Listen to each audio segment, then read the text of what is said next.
Alors, on va commencer ce thème aujourd'hui. Je ne vais certainement pas le terminer. Je vais juste le commencer parce qu'il est très vaste.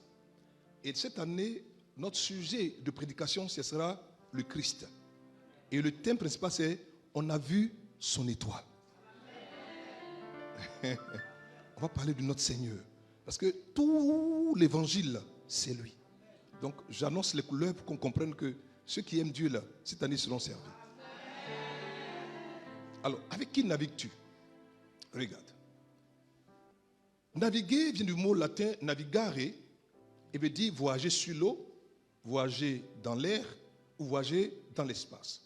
Ça m'a choqué. Quand je trouvais cette définition, ça m'a pu dire, ah bon? Oui. Parce que j'avais toujours pensé que quand on dit naviguer, c'était toujours voyager sur l'eau. Non. Naviguer, ce n'est pas seulement sur l'eau. On navigue aussi dans l'air et dans l'espace. Et puis automatiquement, mon esprit s'est ouvert. Il dit, ah, je comprends mieux. Donc, lorsque je parle ici, avec qui navigues-tu? C'est-à-dire avec qui, dans les trois espaces temporels, te trouves-tu quoi? En connexion. Et avec qui est-ce que tu te déplaces et tu arrives quoi? À te mouvoir. Qui est l'auteur, qui est le gardien, qui est le pilote, qui est la personne qui prend soin de qui tu es et qui te conduit résolument. Qui? Naviguer, c'est aussi faire suivre à un navire, à un avion ou à un vaisseau spatial une route déterminée. Ça veut donc dire que lorsqu'on navigue, il y a une route déjà déterminée et le pilote de la navette, du bateau ou même de l'avion va s'assurer quoi? Que tu suives quoi? Résolument quoi? Cette voie-là. Il ne voudra pas que tu prennes une autre voie que la route qu'il a quoi? Présentée. Il faut bien me suivre. La navigation se passe donc dans trois espaces, dans l'eau par bateau, dans l'air par avion et dans l'espace avec un vaisseau spatial. Et j'avais dit ici une fois déjà, je vais le dire véritablement, le corps que tu as aujourd'hui, en fait, ce n'est pas toi. Le corps que tu as aujourd'hui, c'est, on va dire, la combinaison terrestre à partir de laquelle tu peux vivre sur la terre. Je vais m'expliquer. Pour aller sous l'eau, il faut prendre quoi? Une combinaison appelée quoi? Un scaphandre. Le scaphandre te permet justement, sous l'eau, de respirer, de te mouvoir sans avoir quoi? Un dommage. Pour aller dans l'espace, il te faut avoir ce qu'on appelle une combinaison spatiale. Par combinaison spatiale, par exemple, tu peux marcher sur la Lune, respirer l'air de la Lune, je ne sais pas si c'est de l'air, respirer sur la Lune, et ne pas quoi avoir de danger ou de dommage. Mais de même aussi, quand on vient sur la Terre, une combinaison appelée quoi? Le corps terrestre. Sans ce corps, on t'appelle quoi? Une âme ou un homme, un corps. Sans le corps, tu es mort. Donc pour vivre sur la terre, il faut aussi avoir quoi? Une combinaison. Et la combinaison, c'est ce que nous en parlons aujourd'hui, le corps. En fait, tu prends soin plus de ta combinaison que de ton vrai toi. Je ne sais pas si vous m'avez compris. Je reprends. Regardez. Le corps que tu as, pour lequel tu te bats, pour lequel tu prends du temps, tu viens mettre en retard contre ce corps, en fait, ce corps n'est que quoi? Ta combinaison. Ce n'est pas toi. Ça, ce n'est pas moi. Ça, c'est là où je me trouve. C'est là où ce que j'ai porté pour vivre sur la terre. Sans ce corps, j'ai un problème. Sans ce corps, je suis un esprit désincarné ou un esprit sans corps. Et un esprit sans corps n'a pas le droit de citer sur la terre. Seuls les esprits avec un corps peuvent opérer sur la terre. C'est pour ça que le grand Dieu lui-même, pour venir sur la terre, a dû prendre le corps de Jésus. J'ai parlé, hein? Il a dû prendre le corps de Jésus pour venir quoi? Sur la terre. Un enfant nous est né, il s'appelle Jésus. Un fils nous est donné, il s'appelle le Christ. Le Christ est venu habiter en Jésus. Donc la combinaison pour opérer sur la terre, parmi les humains déjà, c'est le corps qu'on appelait Jésus, que Marie quoi? A mis au monde. Elle a mis au monde quoi? Le corps d'un enfant appelé Jésus. Mais le grand Dieu qui était à l'intérieur, personne ne peut le mettre au monde.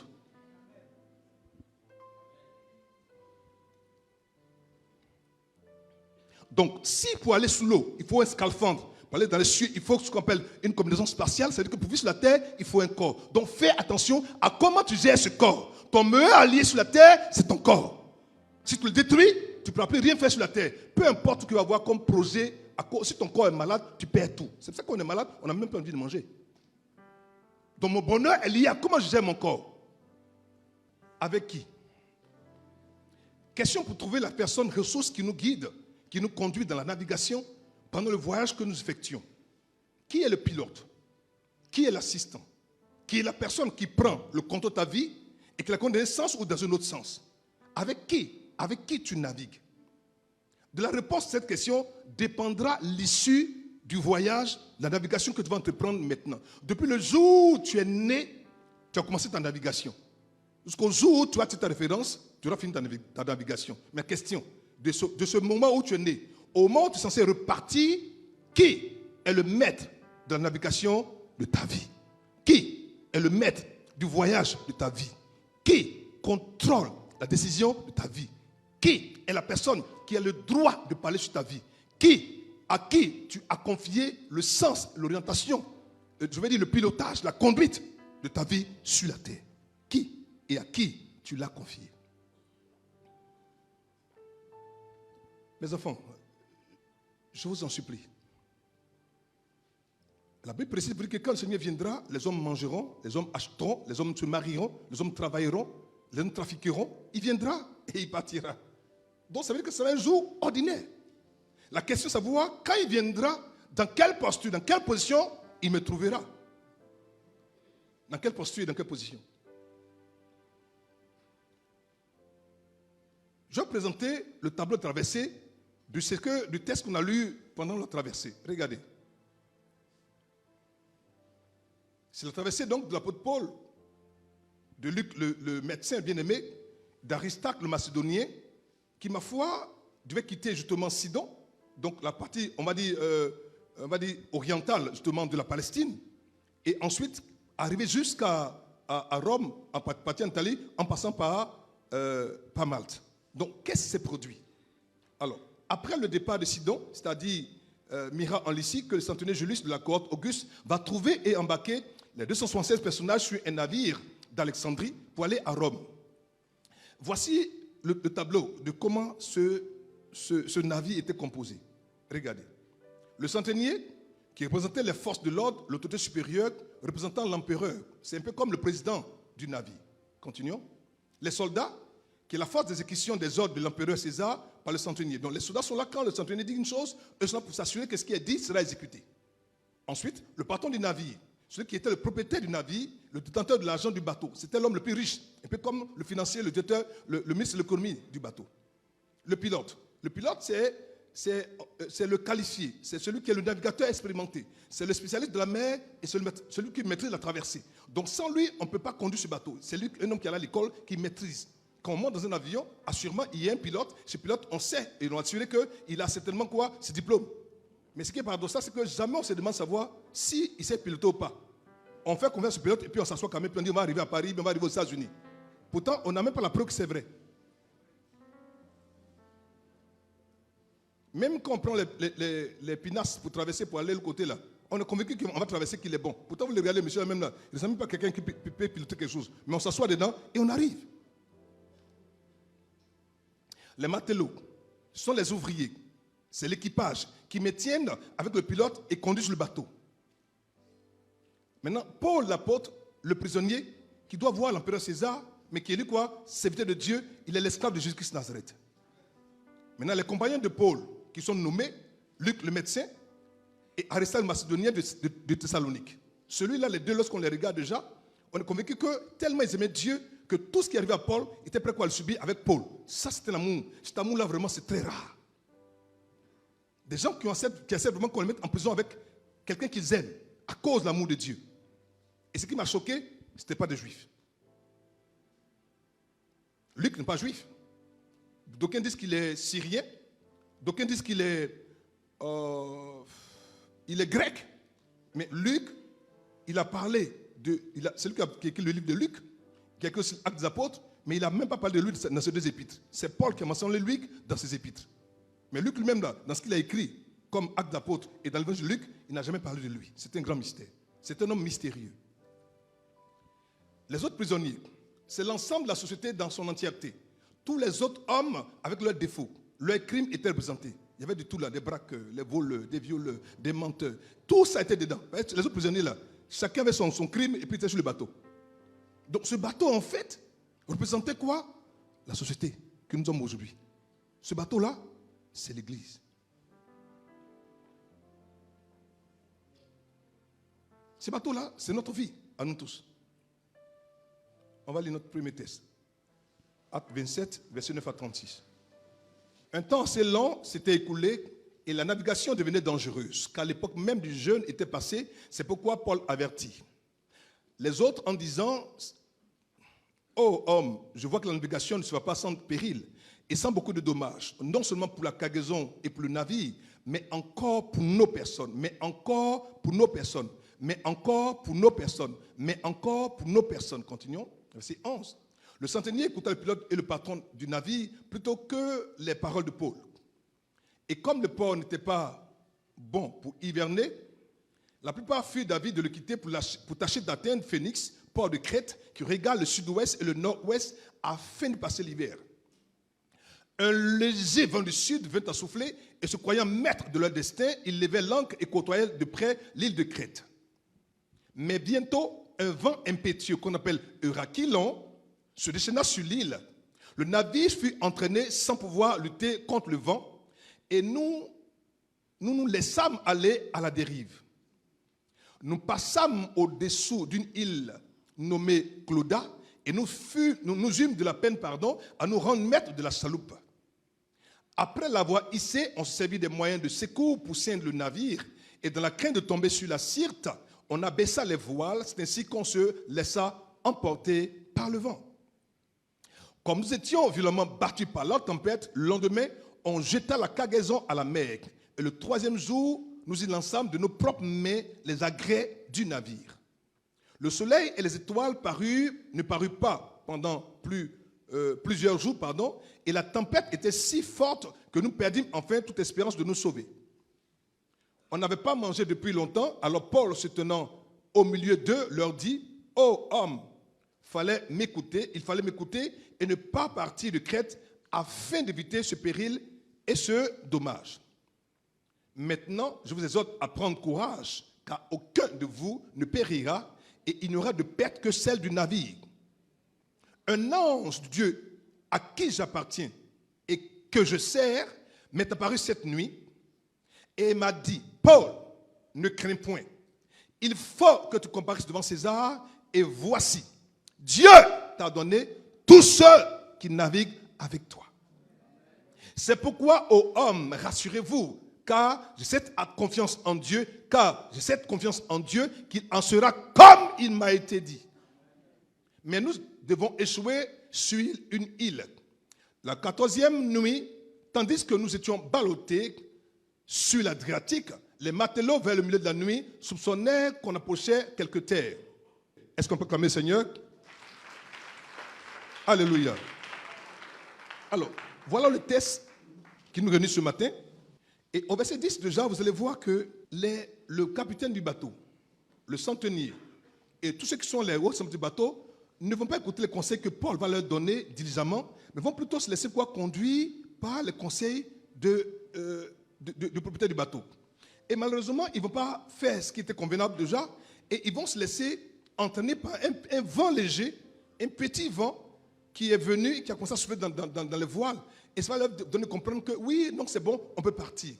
Je vais vous dire une seule chose. Souvent, c'est les petites choses qui créent les grands problèmes.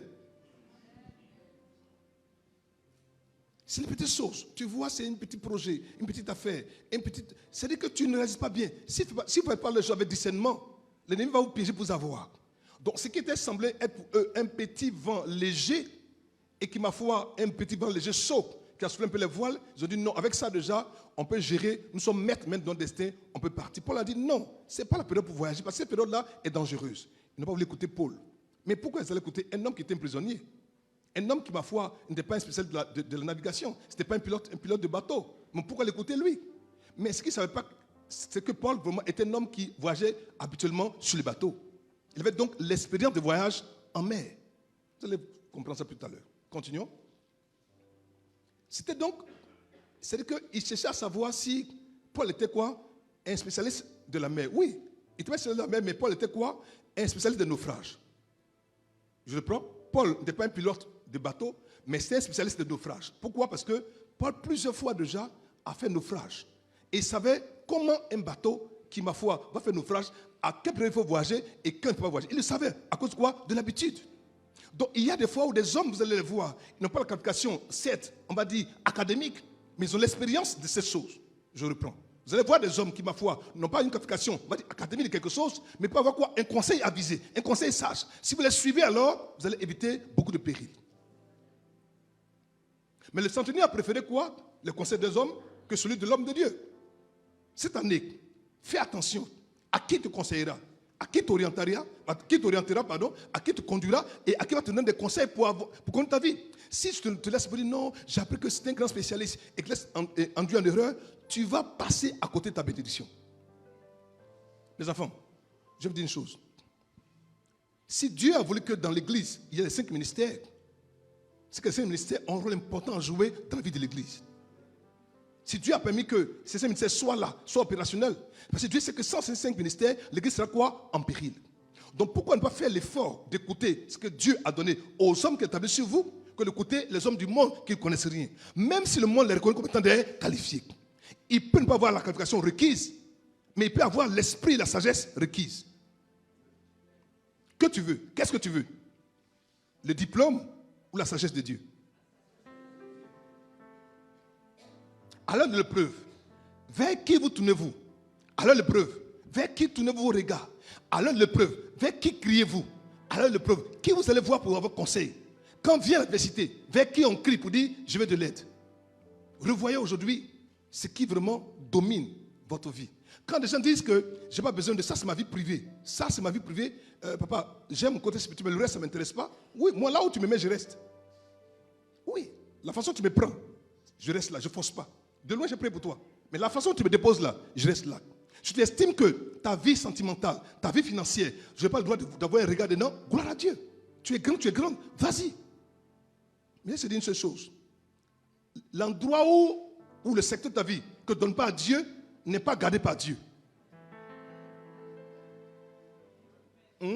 L'endroit de ta vie où tu estimes qu'on n'a pas le droit de parler dedans là. Que tu as caché pour toi, tu es grand, tu peux gérer ça toi seul là. Dieu te dit, bon, j'ai.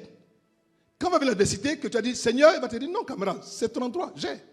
De là où tu donnes, ce que tu donnes à Dieu, ce que tu soumets à Dieu, ce que tu apportes à Dieu, ce que tu lâches avec Dieu, ce que tu abandonnes à Dieu, Dieu prend plaisir à garder. Parce que tu es son enfant. Seul le grand Dieu peut te secourir de la détresse. Seul le grand Dieu. En 7 années 24, je t'en supplie, tout l'or de la terre ne peut pas te sauver. Tout l'or de la terre, tout l'or. Vous allez voir ça tout à l'heure. S'il y a une détresse, s'il y a une crainte, s'il y a un besoin, s'il y a une douleur, mon fils, ma fille, pardon, tourne-toi vers Dieu. Quelle que soit la situation que tu vas vivre, tourne-toi vers Dieu. Appelle-le. Il dit, quiconque m'invoquera, le jour de sa détresse sera quoi? Il dit, quiconque m'invoquera, me suppliera, m'appellera. Seigneur, il va intervenir. Il n'a pas dit le chrétien, il dit quiconque. C'est mis pour tout le monde. Psaume 60, verset 13. Donne-nous du secours contre la détresse. Le secours de l'homme n'est que vanité. Quel est l'homme qui peut te secourir? Quelle est la fortune qui peut te garder? Quel est l'argent qui peut te protéger? C'est vrai que l'argent est une force, oui, mais cette force est limitée. Des hommes ont amassé et comptent amasser. Mais à l'heure de l'épreuve, de la détresse, ils ont été complètement quoi? Abandonnés. Parce que l'argent était quoi? Insuffisant pour intervenir, pour réagir. Je parlais avec une dame en semaine qui me disait comme ça qu'elle a rencontré un monsieur qui avait une maladie très très grave. Et cette maladie qu'on a ça, pour soigner ça aujourd'hui, on peut traiter cette maladie, mais ça coûte 400 millions de francs le traitement. 400 millions. Donc quand on a dit au monsieur que le traitement on peut faire, si on a 400 millions à te soigner, il dit c'est que je suis mort. Mais il y a des gens qui ont 400 millions avec ça, qui meurent. Oui. Parce que tu peux apporter les 400 millions. Et la médecine peut échouer. Mais si tu connais une personne, tu peux ne pas avoir 400 millions. Tu peux ne pas avoir quelque chose. Mais si ton cœur est attaché à lui, que tu cries à lui comme il se doit, que tu appelles au secours de ton Dieu, son secours est mieux que le secours de l'homme. C'est la vérité, mes enfants. Je vous en supplie, pardonnez. Revoyons nos priorités. Mettons un peu d'honneur à prendre conscience que Dieu est la valeur suprême qu'il faut avoir, sans quoi on est mal barré. Tout va passer. Tout. Je vous en prie, tout. Le secours de l'homme, là, c'est vanité. Ah, si je connais le président de la République, ce sera bon. Ah, si je connais le directeur général de la société, ce sera bon. Ah, si je connais ce sera bon. Tu peux le connaître, c'est bon. C'est bon d'avoir un bon relationnel. Mais c'est mieux d'avoir le grand Dieu avec soi. Tu as tous ces hommes que tu n'as pas la personne essentielle. Tu n'as rien en fait. En fait, tu n'as rien. Il y a des fois où les hommes en qui tu as confiance vont te tourner le dos. Ceux en qui tu as le plus confiance, au moment de la douleur, de la détresse, quand tu vas crier, on te dit, ah c'est vrai, mais là, vraiment, honnêtement, je te dis vraiment, mon frère, il faut prier, je ne vais pas t'aider. C'est à toi de te rendre compte qu'il y a quelqu'un. Il ne regarde pas qui tu es. Il ne regarde pas ce que tu as. Il ne regarde pas d'où tu viens, qui est ton père, qui est ta mère. Si vraiment ta vie est entre ses mains, que tu as foi en lui, en 2024, toutes les fois que tu crieras, il interviendra, il agira, il te libérera, il te sauvera, il te gardera, il te préservera et tu vivras. Je t'en supplie, mon fils. Il y a encore de l'espoir. Tu peux encore revenir à lui. Dieu t'aime. Il n'est pas ton juge. Il ne te condamne pas. Il ne te rejette pas. Il veut seulement te dire, confie-moi ta vie et fais-moi confiance. C'est tout. Le secours de l'homme n'est que vanité. Je vous en supplie, mes enfants. Je sais de quoi je parle. Les hommes qui ont l'argent, qui ont tout, qu'on voit qu'on envie là. Vous ne soupçonnez pas comment est-ce que la vie est si compliquée. Vous n'avez pas idée. Vous n'avez pas idée. Jusqu'au jour où, quand vous entendez cette chose, vous dites, ah, diable, moi est mieux. Là où tu veux aller prendre le secours, lui-même aussi cherche du secours quelque part. Donc pourquoi ne pas aller à la source? Et Dieu est ta source. Il est ton réconfort. C'est lui. On va lire un test. Ce test m'a tellement béni. Mais dans la version Bible en français courant. Psaume 107, versets 23 à 30, version Bible en français courant. Regardez. D'autres s'étaient embarqués sur la mer. Ils exerçaient leur métier sur l'océan. Ceux-là ont vu de quoi le Seigneur est capable et les miracles qu'il a fait quoi sur la mer. Aïe! Aïe! De ça, on le connaît comme étant le Dieu capable de faire des miracles sur la mer. On peut naviguer sur la mer, on peut naviguer dans les airs, on peut naviguer quoi? Dans l'espace. Mais ce Dieu-là, il est spécialiste dans la mer, sur la mer, dans les airs et dans les espaces. C'est quoi? Le spécialiste. Deux mots. Il déclencha un vent de tempête qui souleva quoi? Les vagues. Leur bateau était projeté vers le ciel, puis il dévalait dans les creux. Eux-mêmes étaient quoi? La proie du mal de mer. Pris de vertige et titubant comme des gens ivres, tout leur savoir-faire était tenu quoi? En échec. C'est pour dire que si tu te trouves sur la mer et que la mer devient quoi? Ton pire danger. En fait, il y a un spécialiste de la mer qu'on appelle Jésus-Christ de Nazareth. Si tu ne cries pas à lui, tu n'invoques pas à lui, il va te dire quoi? Tous les spécialistes là, ils vont échouer. Écoutez-moi, je parle du spécialiste des spécialistes. Il n'y a pas une matière, un domaine, un secteur d'activité, là où l'homme opère, où il n'est pas le chef. Partout où il est invoqué, partout où il est présent, il agit. Regardez, je me souviens d'un homme appelé Jonas, que soit de Dieu un message pour annoncer à Ninive. Il va désobéir à Dieu. Il va attendre un bateau. Au moment où Dieu envoie un grand vent qui a commencé à fatiguer le bateau, tout le monde appelle son Dieu, tout le monde crie, Seigneur, Seigneur, Seigneur, tout le monde son Dieu. Le chef de batelier en bas lui dit, mais mon ami, on périt et toi tu dors? Il dort paisiblement. Parce qu'il savait pourquoi le bateau était ballotté. Il dit, mais réveille-toi. Appelle ton Dieu, peut-être qu'il nous sauvera.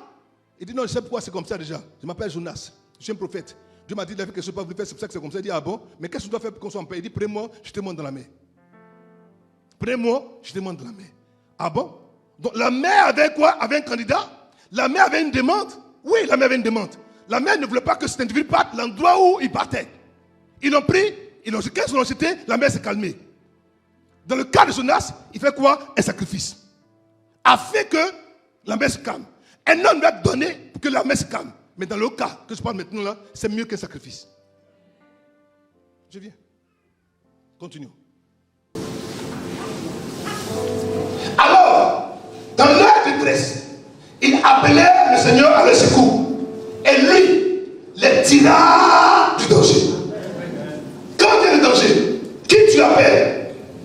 Quand il y a le danger, vers qui tu te tournes? Quand il y a l'adversité, vers qui tu cries? Quand ils se trouvaient dans la détresse, ils ont appelé qui? Le Seigneur à leur secours.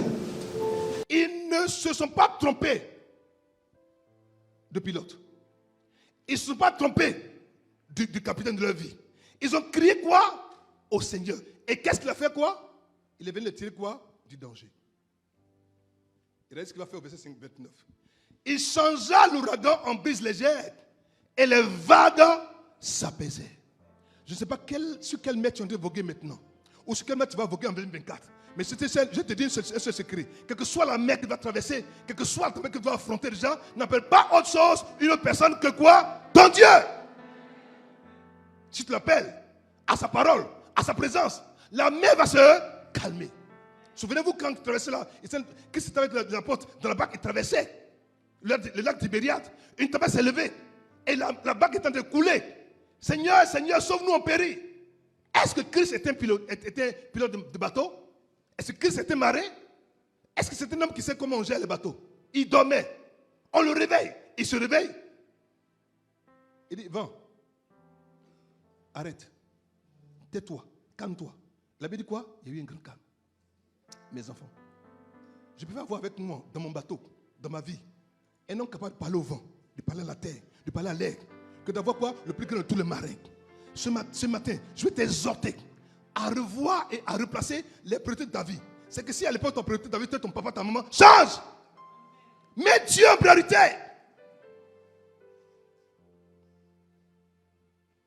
Il parle à l'ouragan. Il change l'ouragan en brise légère. Il change l'ouragan en brise légère. Et les vagues s'apaisaient. À la quoi? À la mention de sa voix. Tout le monde se calme. Quand le Seigneur Dieu, notre Père, parle, que toute la création fasse quoi? Silence.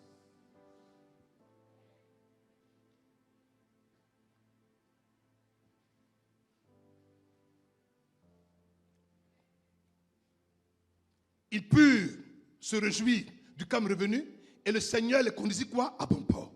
Il veut seulement te conduire à bon port. C'est-à-dire qu'en fait, si tu comprends qu'aujourd'hui, que tu navigues avec lui, que tu acceptes qu'il soit le maître de ta vie, le guide de ta vie, le gardien de ta vie, le pilote de ta vie, le Seigneur de ta vie, en fait, il va s'assurer que tous les ouragans, les tempêtes, ou les choses qui vont venir faire toi déjà, il a le pouvoir non seulement de leur parler, de les calmer, et de permettre qu'il y ait une brise légère, qui va te réconforter, t'apaiser et te rafraîchir, mais en même temps, il va te conduire quoi? À bon port. Je disais à quelqu'un en semaine, tu penses que tu es plus méritant que ceux qui sont restés en 2023? Tu es plus méritant? Il y a des gens qui prient mieux que toi, qui ont évangélisé plus que toi, qui ont guéri des malades plus que toi, mais ils sont restés en 2023. Si Dieu t'a permis de traverser, c'est que Dieu encore a une promesse pour toi. Il a encore un projet avec toi. Il a encore quelque chose à faire avec toi. Sinon, tu serais resté. Si tu es arrivé en 2024, c'est que Dieu veut faire encore avec toi. Il croit encore en toi, ma fille. Il croit encore en toi, mon fils. Il a encore un projet pour toi. Sinon, tu serais resté. Si tu es traversé, c'est que Dieu veut faire une chose particulière par ton canal. Dis c'est moi. Je n'ai pas entendu. Dis-le bien. Dis-le avec conviction. Dis-le fort. Au nom de... Écoutez, dans cette tempête, battue par le coup de la tempête, Euraquilon, tout le monde était mort de peur, ayant perdu quoi? Tout espoir de salut, sauf un seul prisonnier. J'en ai parlé déjà, je vais encore revenir dessus. J'ai voulu comprendre, qu'est-ce qui peut motiver un homme pareil à avoir autant de sérénité, autant de calme, autant de sérieux, autant c'est-à-dire qu'il était tellement paisible dans son esprit, que je me suis demandé que certainement qu'il y a quelque chose qu'il avait que les autres n'avaient pas. Quand tu sais qui est ton Dieu, de quoi il est capable, ce qui effraie les autres, toi ça te motive. Je reprends. Je dis, quand tu crains Dieu, tu sais qui est ton Dieu, ce qui effraie les autres, toi ça te motive. Question, est-ce que tu sais qui est ton Dieu? Tu ne sais pas. Est-ce que tu sais qui est Jésus-Christ de Nazareth? Donc pourquoi est-ce que tu as peur? Pourquoi Paul était différent? Calme, serein, paisible. Paul avait un secret. Il avait un Dieu qu'il servait et en qui il avait vraiment complètement foi. Des gens sont à l'église, mais n'ont pas foi en Dieu. J'ai dit, des gens viennent à l'église, mais ils continuent de regarder aux hommes de la terre, aux hommes du monde. Des gens viennent à l'église, mais quelle question vraiment des choses importantes de leur vie. Au lieu de crier à Dieu pour avoir la solution, ils regardent aux hommes pour avoir la solution. C'est pour ça que jusqu'à aujourd'hui encore, leur situation perdue. Les gens sont à l'église, ils font tout, ils crient. Mais quand vient l'adversité, évidemment, oh dit Seigneur, on m'a dit que tu guéris. Je te vois me guérir. Ils vont regarder les médecins. Les médecins, c'est bon, c'est pas mauvais en soi. Mais le médecin ne peut pas te soigner. Non, il ne peut pas te guérir. Le soin que tu vas t'apporter, c'est juste pour soulager ton corps. Mais ce qu'elle pouvoir de guérir, il s'appelle quoi? Jésus-Christ de Nazareth. Si tu regardes aux hommes en 2024 encore, tu seras encore déçu. Mes enfants, je vous en prie. Regardez autour de vous. Vous ne savez pas discerner les temps, les circonstances. Regardez autour de vous. Ça ne fait pas peur. Le monde, là, ils sont paniqués tous. Il n'y a pas un qui est serré. Les Américains sont paniqués. Les Européens sont paniqués. Les Chinois, eux, sont paniqués un peu, mais ils sont un peu plus zélés. Les Africains, là même, c'est même pas la peine. Donc, dites-moi, qui aujourd'hui peut répondre à l'interrogation de l'humanité? C'est une seule personne. C'est une seule personne. Mes enfants, je vous en prie, j'espère comment je vais vous parler, je vous dis ça pour que vous compreniez. C'est-à-dire, quel que soit ce que tu peux penser, tu es là même, pendant que je ne suis là même, tu dis, bon, quand on va finir, papa, je vais aller voir le tonton là pour mon problème là. Mon ami, le cul va finir là. Le musique, quand tu as son appel, son numéro, ça ne passe même pas. Il t'a bloqué déjà avant même que tu sois de l'église. Donc il faut commencer à prier pour le Seigneur, je change ma priorité. Dis, je change ma priorité. Dis ça bien. Mais si Dieu le touche, si ton Dieu le touche, s'il lui dit, c'est ma fille, donne-lui ce chèque, c'est mon fils, donne-lui ce travail, il va beau faire, son portable ne sera jamais fermé. Pourquoi? Parce qu'en fait, celui qui contrôle le cœur et la vie et les destinées a parlé. Donc il y a plus d'avantages à opérer avec lui, à composer avec lui, qu'avec un homme de la terre. Tu n'as pas réussi en 2023, parce qu'en 2023, ton espérance était quoi? Non pas sur Dieu, non pas sur le capital de ta vie, mais sur quoi? Sur l'homme et la femme qui sont mortels et qui sont limités. Il faut penser un peu. Il faut penser un peu.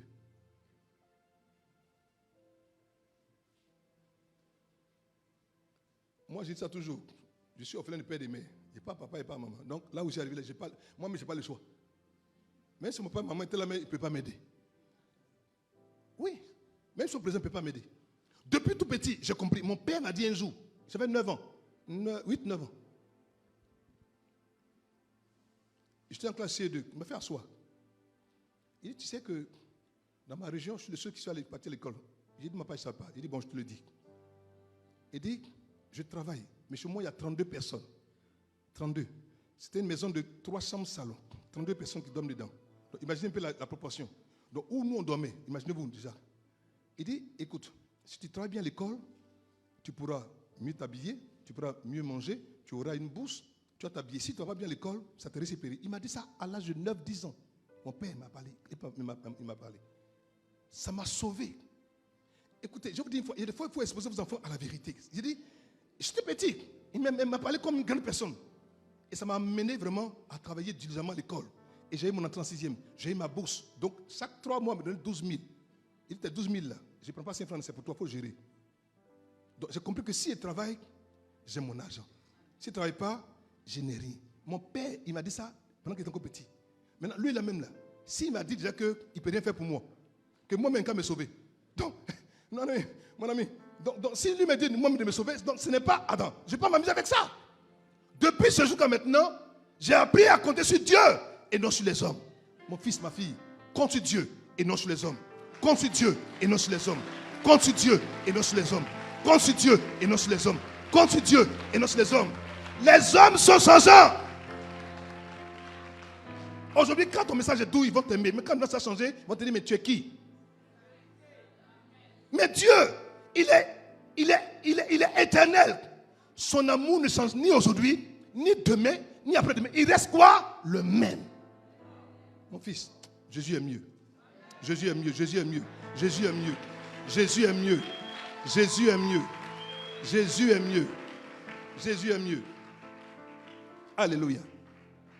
Ésaïe 26, verset 3. À celui qui est ferme dans ses sentiments, à celui qui est ferme dans ses sentiments, à celui qui est ferme, il est résolu, il est engagé, il est décidé, il est focalisé. Mais quoi? Dans ses sentiments. Quel sentiment? La foi, l'espérance, la confiance que j'ai placée quoi? En mon Dieu. À celui qui me guide, il prend soin de moi, celui qui me donne les conseils, qui m'avise, pendant aviser, celui qui prend soin de m'assurer où aller et où ne pas aller. Celui qui est ferme dans ces sentiments-là, tu assures quoi? La paix. Psaume 26, verset 3. À celui qui est ferme, il est ferme. Il est ferme dans ses sentiments. Quels sont les sentiments qui t'animent aujourd'hui? Ta vie n'a pas été de tout repos. Tu te bats comme il se doit. Tu as laissé le monde sur la tête te conduire. Et tu as vu que tu faillis perdre ce qu'il y avait de plus essentiel, de plus important. Ton travail, ta famille, tes frères, tes soeurs, tes rires. Cette joie que tu avais de servir Dieu. Dieu te dit qu'aujourd'hui, mon fils, ma fille, ce n'est pas encore trop tard. Ce n'est pas tard. Tu peux revenir à lui encore. Dieu, notre Père, a ses mains toujours ouvertes. C'est pour ça qu'il était cloué à la croix. Les mains sont toujours ouvertes. Viens à lui. Ouvre ton cœur, viens à Jésus. Il ne te juge pas. Il ne va pas regarder à tout ce que tu as fait. Non. L'amour qu'il a pour toi est plus puissant que tous les péchés que tu as commis. Ton péché n'est pas assez fort pour l'amour de Dieu. Écoute-moi. Écoute-moi. Tu peux encore revenir. Mais il te dit seulement, sois ferme dans tes sentiments. Si tu es ferme dans tes sentiments, il s'assurera de te donner quoi? La paix. La paix n'est pas un vain mot. Et ce n'est pas un comportement. C'est un fruit de l'esprit.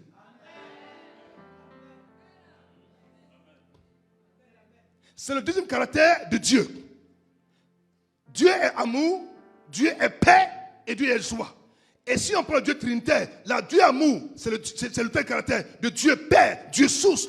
Dieu est paix, c'est le Dieu est paix, c'est le Dieu Fils qui est Christ, qui donne la paix. Et puis Dieu est joie, c'est son esprit, qui est notre Père, qui nous conduit, qui nous force, qui est le paraclétos. Donc quand on dit que la paix n'est pas un vain mot, c'est vrai, mais ce n'est pas un comportement non plus. Ce n'est pas un comportement. L'amour, c'est Dieu. La joie, c'est Dieu. Mais surtout, la paix, c'est Dieu qui s'est offert pour te sauver. Il s'appelle le Christ. Et si tu n'as pas le Christ, quel comportement de paix tu peux avoir? Pour avoir un comportement, il faut avoir un esprit. Pour avoir un esprit, il faut naître de nouveau. Mais tu n'as pas de nouveau. Quel comportement tu peux avoir? Dis-moi. Quel comportement de paix tu peux avoir? C'est un homme qui est mort à lui. Un homme qui a laissé tomber ses passions anciennes. Un homme qui connaît Dieu. Un homme qui aime Dieu. Un homme qui craint Dieu peut avoir un comportement lié à la paix. Mais un homme qui ne connaît pas Dieu, jamais il pourra avoir un comportement lié à la paix. D'ici Kanga Blaise. Dans la paix, ce n'est pas un vain mot, mais c'est un don de l'esprit. Que dis-je? C'est un fruit de l'esprit. Il dit, parce qu'il se confie en toi. En qui te confie-tu? En qui te confie-tu? En qui te confie-tu? Mon fils, ma fille, je dis, je le répète encore, fais-moi confiance. L'argent, c'est bon. Mais Dieu est mieux. Qui est ton bouclier? Qui est ton espérance? Qui, quand vient l'adversité, tu es sûr que quelque que soit ce qui va se produire, il va tout accepter? Qui? Va à Jésus. Va à Jésus. Va à Jésus. L'apôtre va reprendre un message que l'ange de Dieu qui lui a confié. Et ce message traverse toutes les Écritures. Ça m'a tellement plu que j'ai pris un temps pour parler de ce message. Et c'est là que je vais m'arrêter. Premier message. Il a dit à l'équipage, ne crains point, parce que l'ange lui a dit à lui-même, Paul, ne crains point. En fait, Paul s'est fait le corps du message qu'il a reçu quoi? En secret. Je me suis demandé toujours comment ça s'est produit. Lorsque l'ange lui apparaissait et lui parlait, où étaient quoi? Les 275 personnes du bateau. Et ce n'est pas des bateaux comme on le connaît aujourd'hui, c'est des petites embarcations. Donc 265 personnes déjà, ils étaient déjà à l'étroit. Maintenant, où ça se fait que on lui a parlé avec autant de précision sur la traversée de ce navire et personne n'a vu avec qui il parlait. Écoutez, on est dans le même bateau, hein, mais on n'est pas la même chose. Amen. Non, je reprends. Oh, j'ai pas de jalousie dedans. Mon petit, faut dire amen bien. J'ai dit, on est dans le même bateau. On est logé à la même enseigne. On est tous exposés au péril. Mais là où d'autres parlent, d'autres crient, d'autres appellent la divinité, d'autres tirent les djibons, ils ont tiré les djibons, tout fait. Il y a un monsieur dedans là, lui, il était calme et tranquille. Parce qu'un ange de Dieu qu'il aime et qu'il sert, lui est apparu pour dire, Paul, ne crains point. Ce matin, je viens comme Paul pour te dire, Emma, ne crains point. Emma, ne crains point. Cette maladie ne te tuera pas. Ne crains point. Cette situation ne t'engloutira pas. Ne crains point. Ce manque d'argent ne t'engloutira pas. Ne crains point. Si tu crois à cette parole, elle va agir comme tu as cru. Tu n'as pas compris. Elle va agir comme tu as cru. Mais écoutez, j'ai regardé dans la Bible déjà, Abraham, patriarche, fut la première personne à qui cette phrase a été donnée. Alors que lorsque Abraham commence quelque chose, que le fondement de cette chose, ça doit être forcément quoi? La foi. Je prends. Lorsqu'Abraham commence quelque chose, c'est que cette chose-là a fondement quoi? La foi. Parce qu'Abraham, c'est le père de la foi. Et Abraham a des descendants qu'on appelle les descendants d'Abraham ou les fils d'Abraham. Y a-t-il un fils d'Abraham ce matin ici? Y a-t-il une fille d'Abraham ce matin ici? Si tu es un fils d'Abraham, alors acclame le Seigneur que je vois. Si tu es fils d'Abraham, alors acclame le Seigneur que je vois. Si c'est un fils d'Abraham ici, alors pousse un cri de joie. S'il y a une fille d'Abraham, pousse un cri de joie.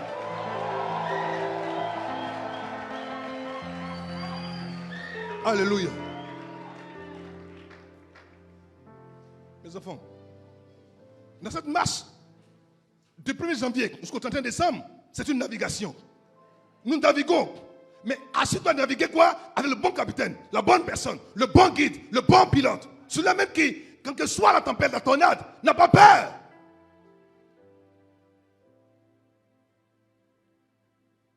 Il n'a pas peur. Il contrôle les éléments.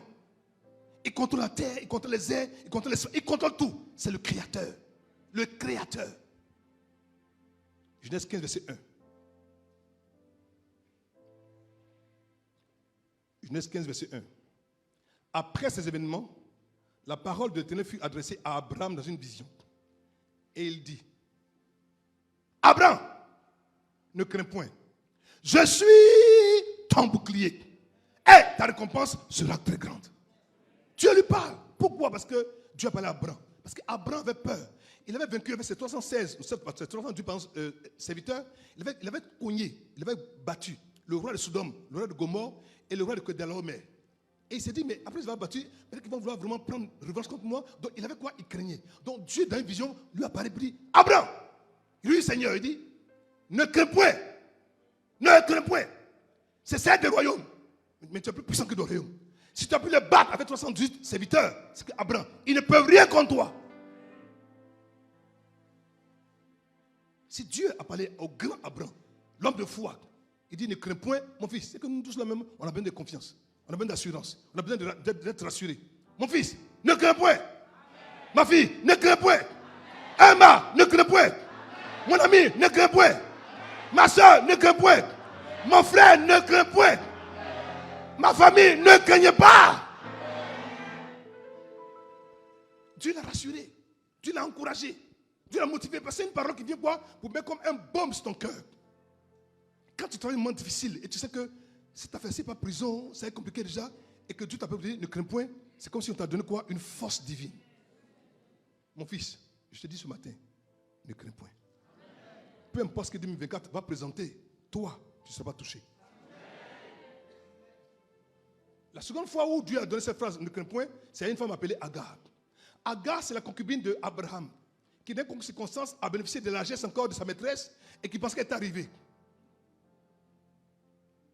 Quand tu fais du bien là, fais attention à ton bienfaiteur, pas jouer les dieux quand tu es arrivé. Elle pensait que c'était elle maintenant l'épouse attitrée d'Abraham. Faites attention à une maîtresse qui est trop gentille. Ça cache une femme dangereuse. Elle dit à son mari, écoute, Abraham, je t'ai pris à garde, je t'ai donné ça, tu as géré ça. Tu as fait un enfant appelé Ishmaël. Mais moi, Sarah, je ne vais pas voir ni Agar, ni Ishmaël de ma maison. Chasse-les. Non, mais. Dieu dit, hé, Abraham, fais ce que Sarah a dit. Chasse-la. Chasse-la. Chasse-la. Il y a des fois où, pour qu'il y ait la paix dans la maison, il faut chasser les gens bizarres qui dérangent la paix du foyer. Il faut les chasser.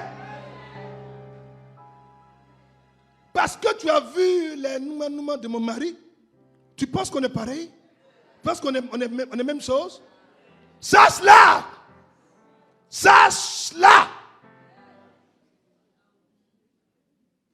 Abraham dit, bon, Agar, voilà un peu d'eau, prends ton fils, ton fils Ishmaël, et puis allez-y.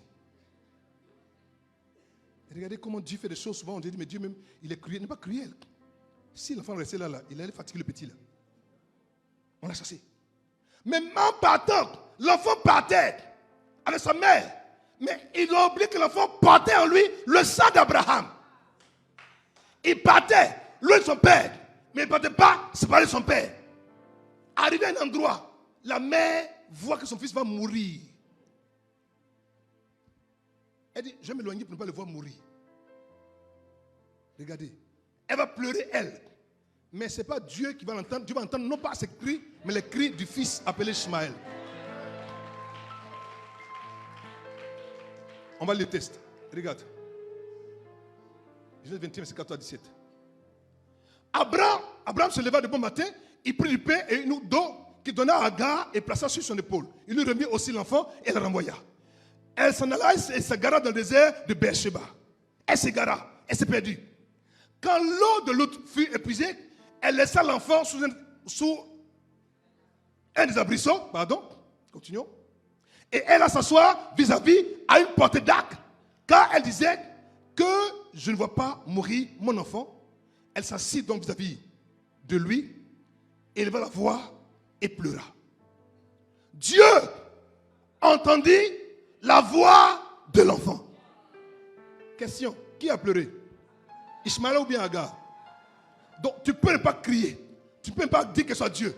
Mais comme de son fils, comme tu es fils d'Abraham, même tes murmures, Dieu va les entendre. Il va les entendre. Il va te répondre là où tu penses que tu ne vas pas prier.